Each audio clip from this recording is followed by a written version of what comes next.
Salutare, prieteni metaversați! Aici Alin și aici Oana. Oana, a făcut una la cameră, așa. Vă salutăm de aici din însorita Suedie. Nu e însorită deloc. Este chiar norat și chiar ninge așa ușor. Burnițează spre ninsoare. Suntem în Stockholm de ieri seară. Am aterizat seara târziu pe la vreo 8 și până am ajuns din aeroport în Stockholm am mai făcut vreo oră jumate, cu totul una peste alta, pe la vreo 11 am ajuns și noi la cazare, destul de aproape de centru. Suntem, nu știu, cam la vreo 15 minute de mers de centru, unde suntem noi aici. De fapt cam 2 km ne arată Google Maps-ul. Și astăzi este prima zi, am ieșit să vânăm niște atracții turistice și de ce nu și niște mâncare. Așa că rămâneți cu noi. Oana deja caută niște restaurante, ceva, să vedem unde putem să mâncăm niște niște meatballs, ceva. Da, și tradițional, mâncare tradițională suedeză. Și o să vedem ce găsim pe parcurs. Rămâneți cu noi.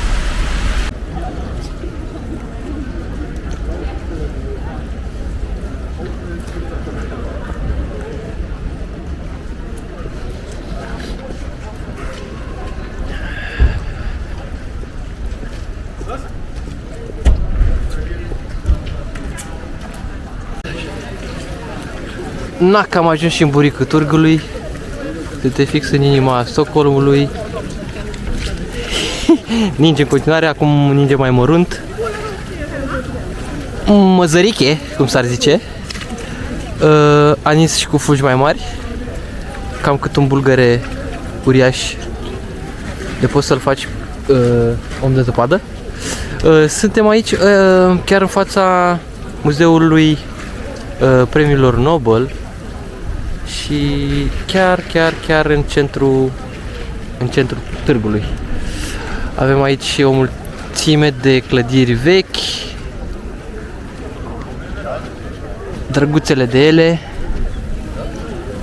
cafenele, restaurante. Aici pe Oana și ne continuăm incursiunea în Stockholm să vedem ce mai avem de văzut pe aici.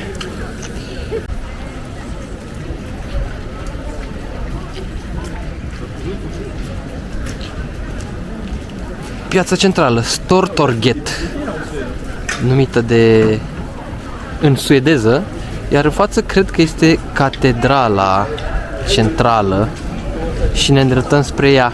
Oana salivează la niște cafeluță.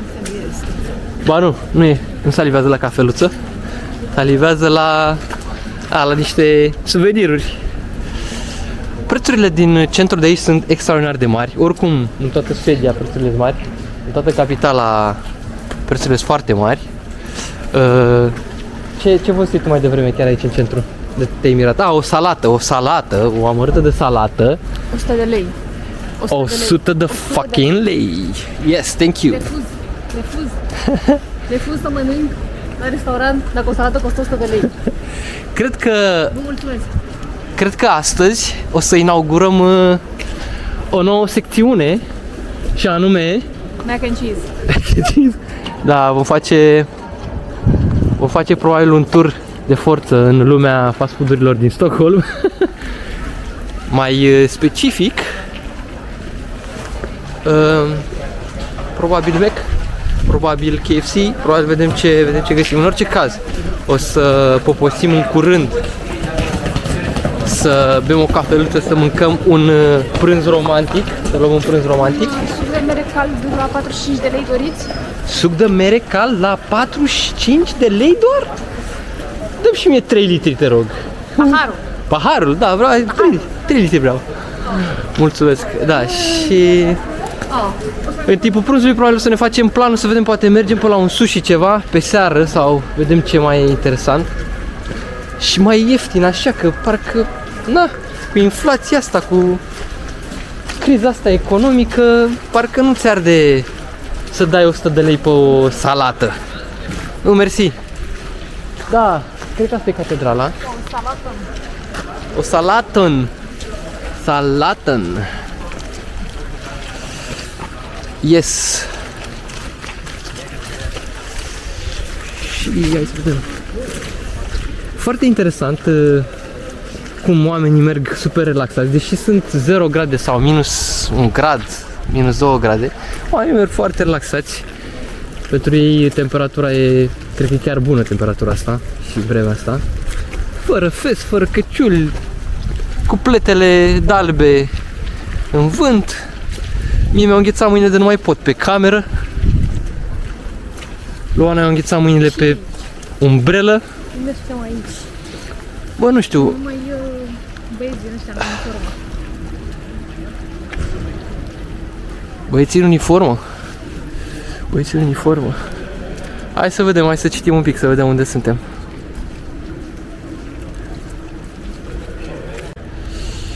Da, oamenii în uniforme sunt de fapt gărzile de la Palatul Royal.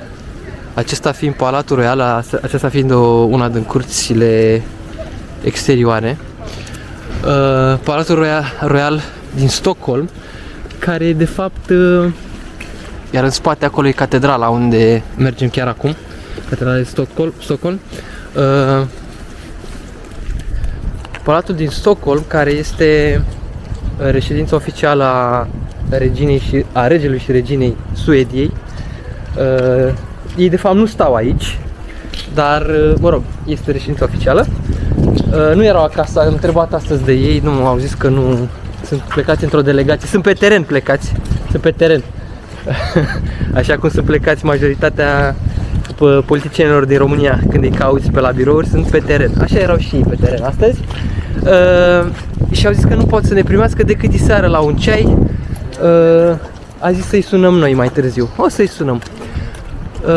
Palatul e destul de banal, așa, construit în stil baroc.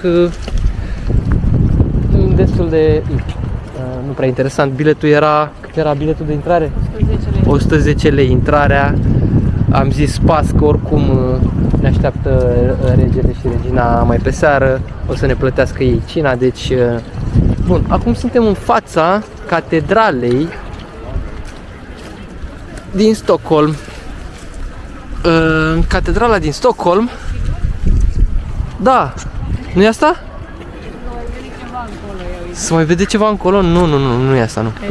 Nu, asta e, nu știu ce e, trebuie să ne uităm, să vedem. Dar da, asta e catedrala din Stockholm, unde se întâmplă de fapt cam majoritatea evenimentelor regale. Construită în 1279, este cea mai veche și cea mai impunătoare catedrală din Stockholm. Mergem să vedem dacă putem să intrăm sau dacă putem să vedem ceva și revenim. După care mergem la armurăria regală să vedem și acolo ce se întâmplă și ce este.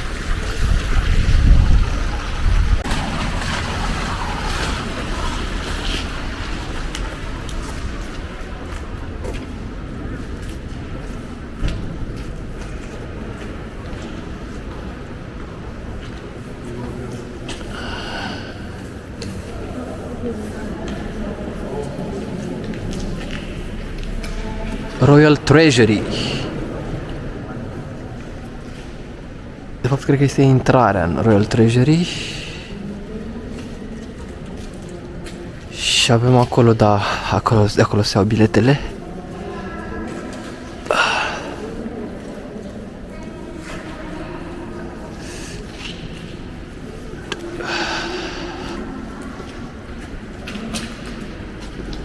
Congelată. Congelato. Congelato. Congelato ce ești? Congelato. Ești o congelato.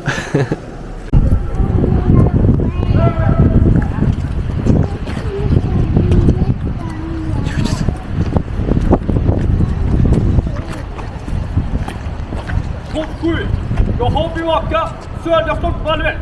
Slott till södra fasad, samt slottbacken. Post 7, jag ska bevaka södra slottsvalvet, slottet södra fasad samt slottsbacken. Cred că l-am jurat, cred că se înjură unul pe altul. Acum s-a supărat, scoate pistolul. Nu. I-a dat stația. I-a zis, sună-mă în stație și înjură-mă și acolo, te rog.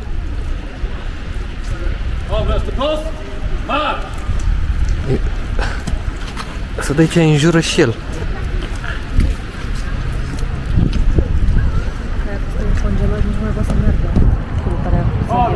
Săracul e congelat-o. E și el tot congelat-o e.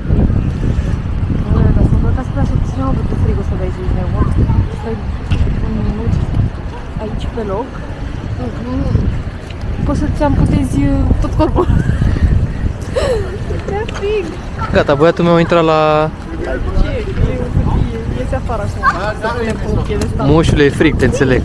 Stai acolo, că e frig, tati. Vorbești cu ăla prin stație, vă înjurați unul pe altul și vă mai încălziți cu ocazia asta.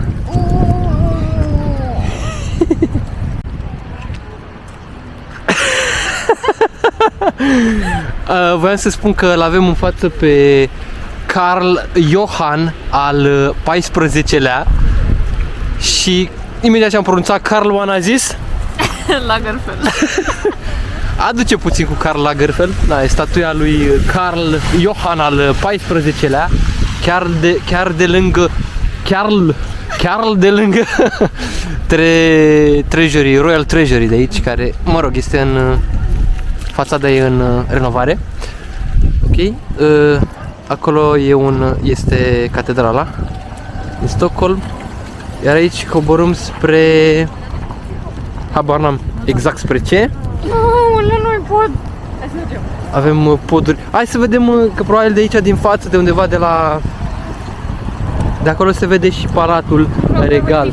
Nimic nu vreau să mai De văd. ce nu vrei să mai vezi, mă, ți-e Hai, frig? nu mai pot. Hai, mă, deja.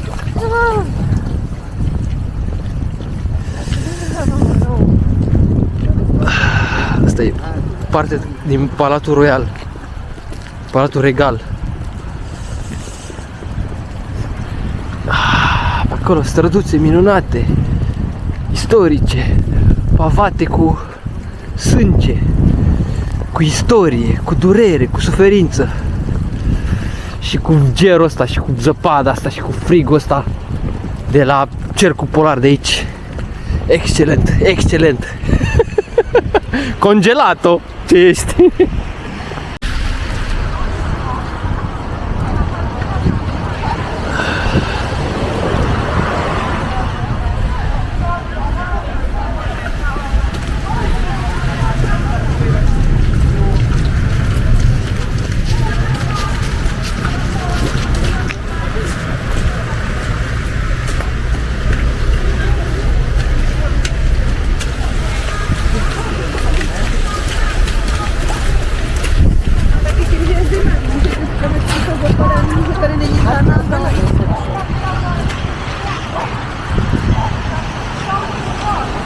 Palatul Regal.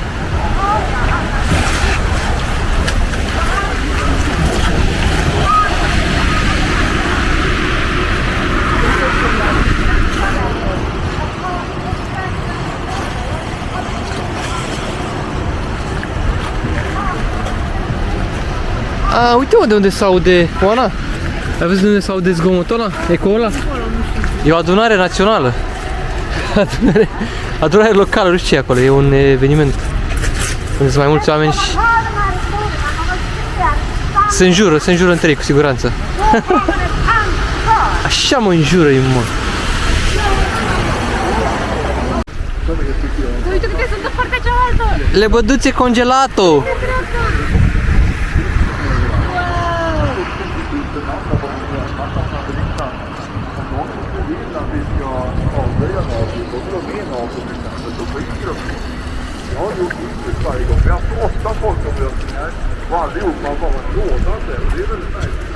Acolo, spre zona aia ne îndreptăm, care cred că e Muzeul Național. Vedem acum ce e.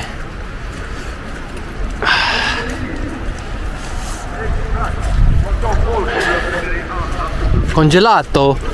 Bună asta, bună gluma cu congelato, chiar îmi place. Chiar îmi place gluma. Piciul meu care e congelato.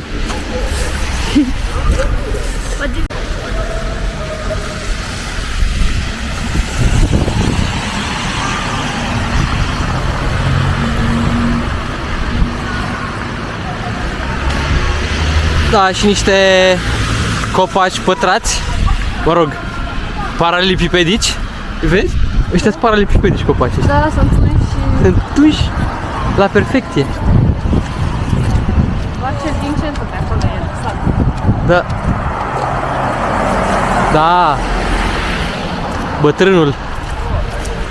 Bătrânul și centralul. Bătrânul și centralul. Și lebăduțele. Și lebăda neagră. Black Swan. Black Swan. Și aici, hai să mergem un pic aici. Să vedem. Deci Palatul Regal. În spate acolo turnul catedralei. Și aici cred că e muzeul central. Muzeul din Stockholm.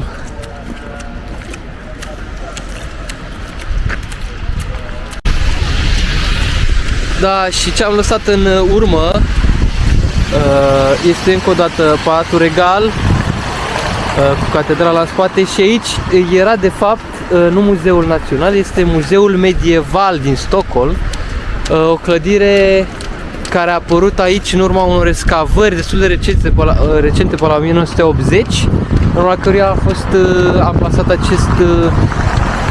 acest muzeu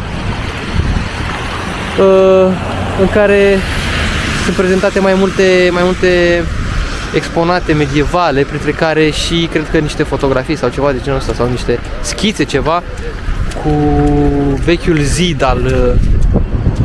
de protecție al cetății, al orașului medieval. Iar acum mergem către Oana, care și-a luat un telefon nou. Oana, ți-a luat un nou telefon? A, ba nu, făceai o poză. A crezut că ți-a luat telefon nou. Și fotografiezi. Ok. Iar acum mergem într-adevăr către Muzeul Național. Hai să vedem Muzeul Național. Unde ești, Oana? Hai să mergem la Muzeul Național să vedem. Deci a zis nu pe prima, ale pe a doua. Deși cred că putem să luăm și pe prima pe aici. Nu, lasă-le. De ce? Ca să ne mai bată vântul. Hai să ne bată vântul. Hai bine, hai să luăm pe acolo. Hai să luăm pe acolo. Nu știu, aici e o clădire ceva Sofia Albertina. Nu știu ce este. Aici este iarăși o statuie, un monument impresionant cu opera. Uite, asta e opera. Chiar are aiură de operă. Mă gândeam, ori e teatru, ori ceva. Pare că e opera. Opera din Stockholm, probabil, opera centrală. Ok. Bă, dacă ar fi fost și vremea un pic mai... Dacă era că Dacă- era decembrie. 7 grade, sau câte erau? 5-7 grade? Dar ieri când am ajuns Până erau- când a început ploaia oribilă. 7-8 grade, da, exact, când am aterizat erau 7-8 grade. Apoi după ce am luat autobuzul care ne-a dus cam o oră jumate, am călătorit cu el cam o oră jumate spre oraș. Imediat ce am dat jos a început ploaia. O ploaie mică, măruntă, dar foarte deasă și... Că pe urmă a început să dea ca lumea și să bată un vânt de norocit. Și cuvântul, da, ne-a făcut ciuciulete până am ajuns la cazare. Iar cazarea teoretic avea check-in-ul până la ora 11. Dacă depășeai ora 11 seara, trebuia să plătești suplimentar. Nu, am ajuns fix la 11, cred că 11 fără 5 minute. Bine, am luat-o la pas, am luat-o la trap, ca să ajungem și în timp. Dar ne-a udat, ploaia ne-a rupt. Da, temperatura era ok, era acceptabilă, adică nu... Azi e frig. Frig rău. Între timp s-a oprit ninsoarea. Așa că o să-mi dau și eu jos gluga, ca să fiu și eu mai hipster acum. Să-ți vadă și mie fesul cu influențe suedeze, nordice. Și acum are și ăla. Mă interesează nimic în momentul ăsta, să intrăm undeva la căldură.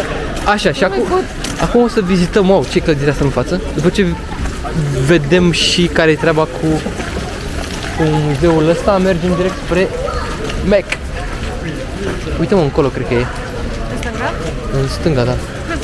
Mamă, mi-a înghițat degetul pe...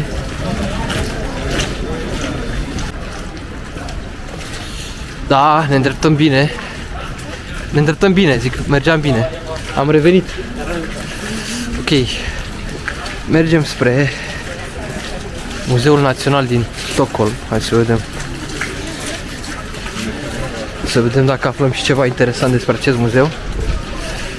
Așa, de la exterior puțin, nu trebuie să intrăm înăuntru să... Asta cred că e o fațadă.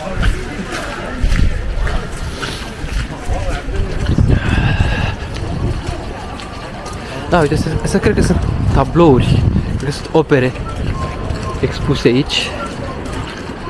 Da, uite, dacă făceam stânga, pe acolo, ajungeam aici.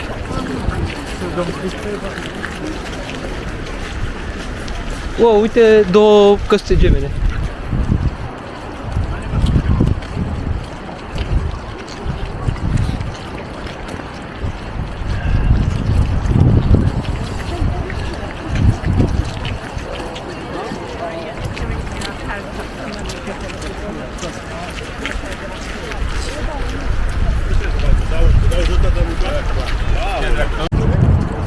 Aceasta este de fapt clădirea Parlamentului. Nu este niciun muzeu național. Am luat-o greșit.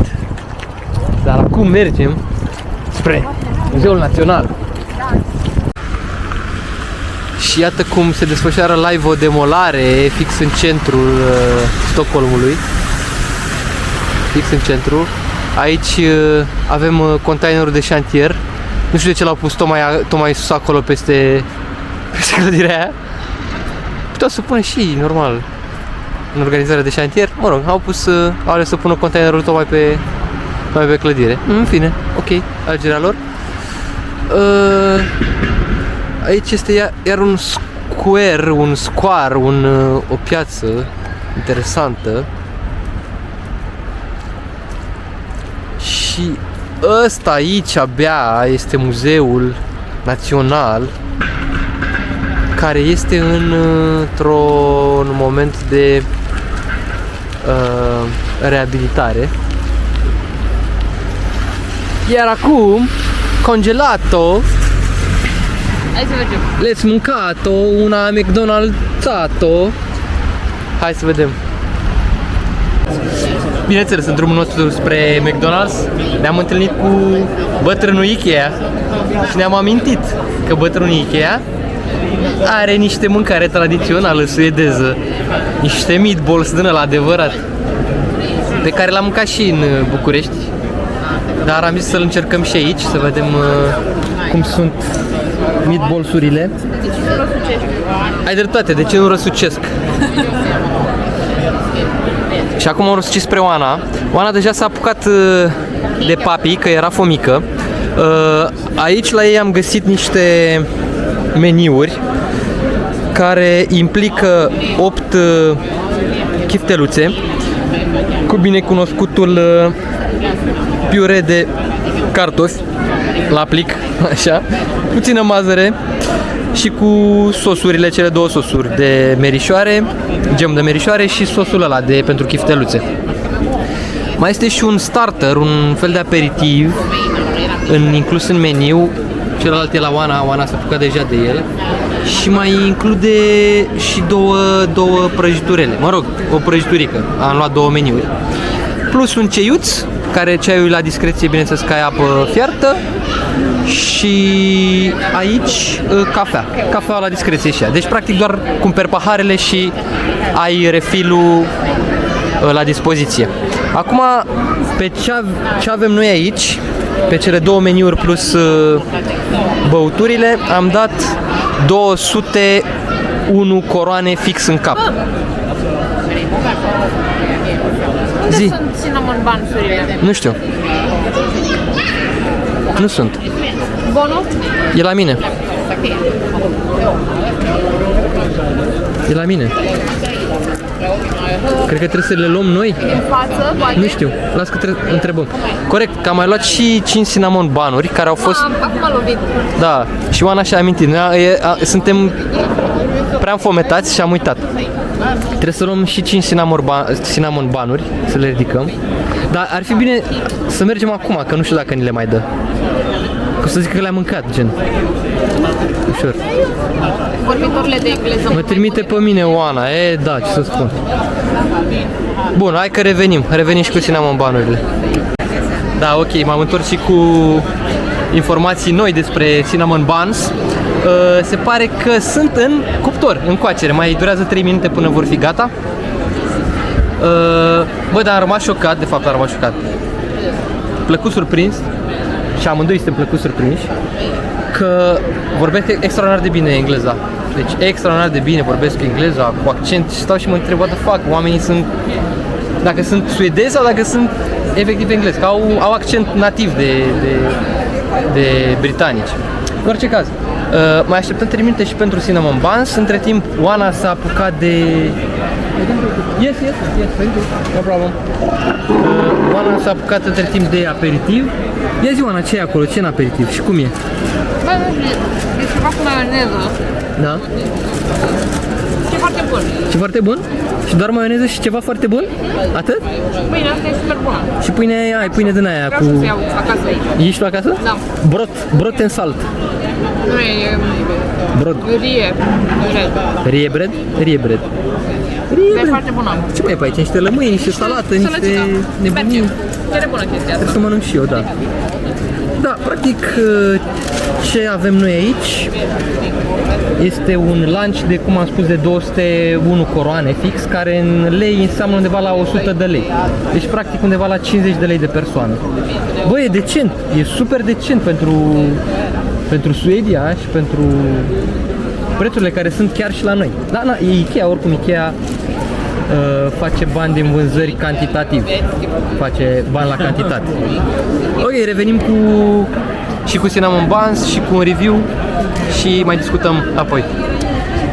Să aveți poftă și luați cu pâinică și mai bine luați cu mămăligă și cu icre, luați mămăligă cu icre, ceva nu e ok, luați cu pâinică, icre luați cu pâinică și ne vedem pe urmă.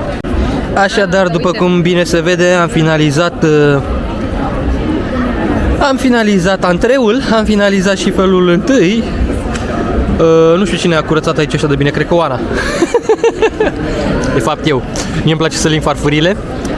Ioana s-a apucat deja... Ioana? N-am vrut și să zic și Oana și n-am pronunțat să zic... N-am reușit să pronunț șiu. Și Oana s-a apucat de desert. Ia-ți-mă cum e desert. Bă, e foarte bună. Și eu n-am mai mâncat prăjitură din asta de la ei. Așa. Cred că am fost doar de vreo 2 ori și cred că cu tine. Așa. Și cred că odată am mâncat din astea, meatballs. Și odată ne-am luat și desert. Ai noroc. Hai noroc. Sănătate. Să trăiești. Cum e cafea? Bă, e foarte bună cafea și chestia asta este foarte bună. Are gust de Nesquik. Jumătate din ea, la tine mai bine filmez că se vede întreagă, jumătate din ea e numai cremă și restul începe să fie așa un fel de brownie. Final, dar are gust de... Zici că este făcută din Nesquik. Făcută de Nesquik. Da, zici că au folosit în loc de cacao sau ciocolată, au folosit efectiv Nesquik. Ia să vedem. Wow! Wow! Te așteptai la asta. Wow! E numai cremă.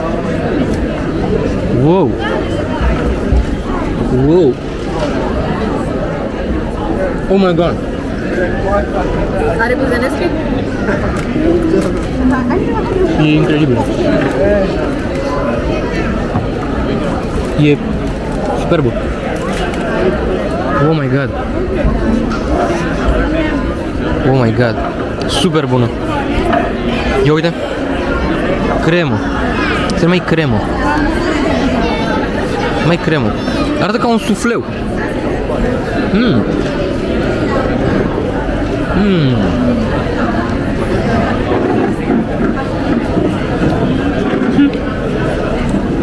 Revenim.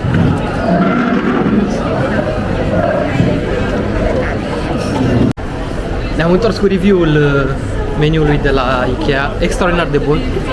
Ioana. Da, eu din ce mi-amintesc, parcă la noi chifteluțele erau un pic mai fără gust, iar aici chiar au fost super bune. De fapt tot au fost bun la gust, chiar mi-a plăcut, nu mă așteptam să fie așa bun. Și surprinzător că piureul n-a fost din cartofi de aia din fulgi de cartofi, din cartofi la plic. Deci mă așteptam într-adevăr să fie... Așa. Mă așteptam să fie, da, din fulgi, dar nu e. A fost naturel. A fost super ok, da.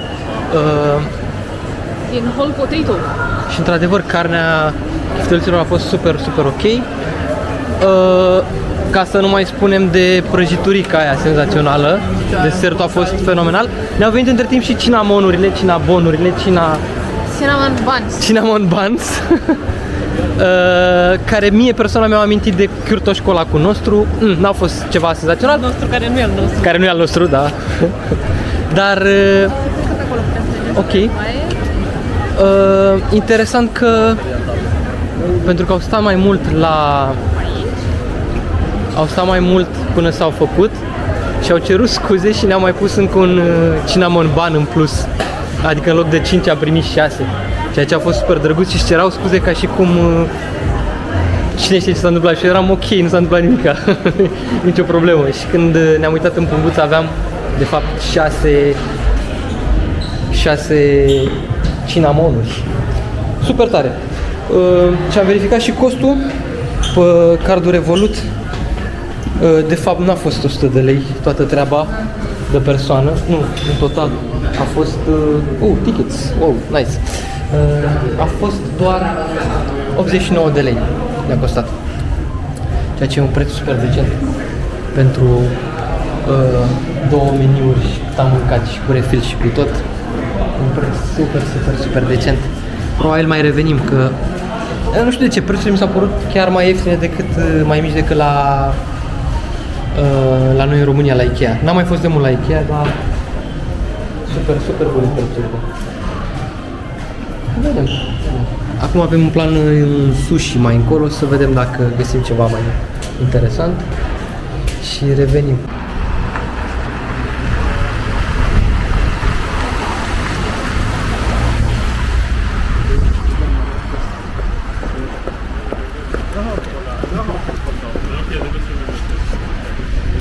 Hello. Hello!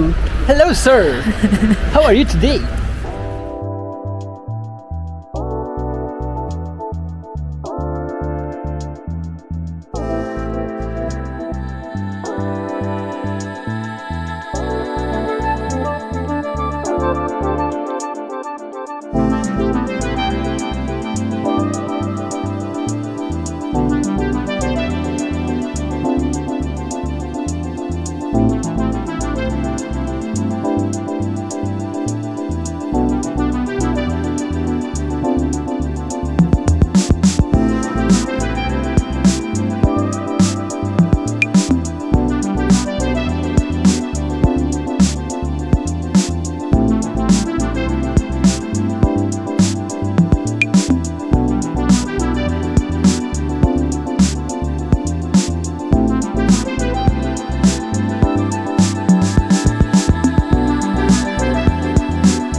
Foarte frumos.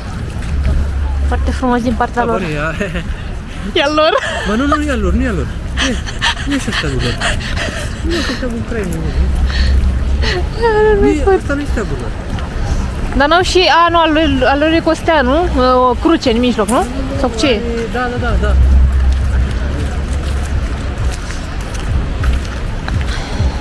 Ok, la cine uităm aici de fapt? Ne uităm 360. 360.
portofel.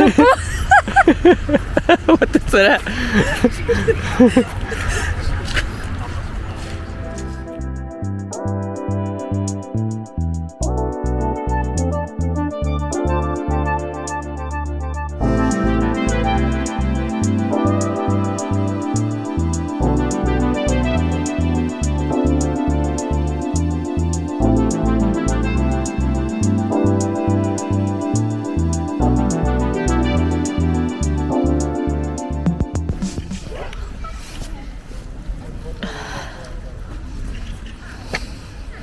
Ok, este muzeul de artă contemporană.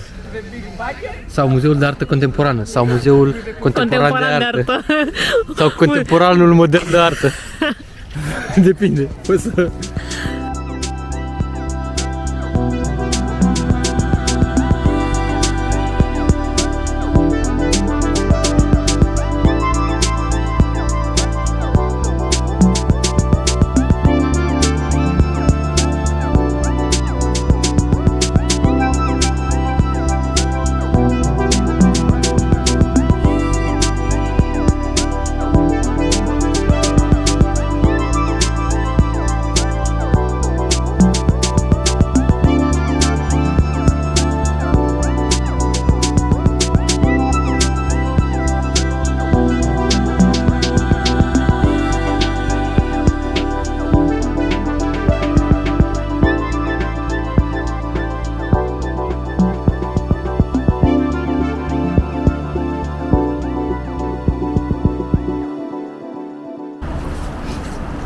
Ok, ne îndreptăm spre ce se vede în față și aceea este biserica Riddarholmen, care a fost construită la sfârșitul secolului al XIII-lea și este de fapt ultima mănăstire medievală din Suedia, iar aici ce o face specială este faptul că aici sunt înmormântate capetele regale și au fost înmormântate capetele regale de-a lungul timpului.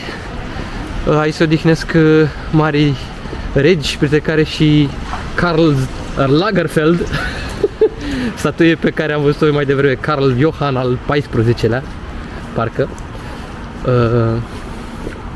Deci, mari ruleri, mari conducători ai acestei națiuni sunt îngropați aici. Și mergem să vedem și noi mai de aproape. Așa de la distanță arată foarte frumos. Gotic, secolul 13, sfârșitul secolului 13. Să vedem cum arată mai din apropiere.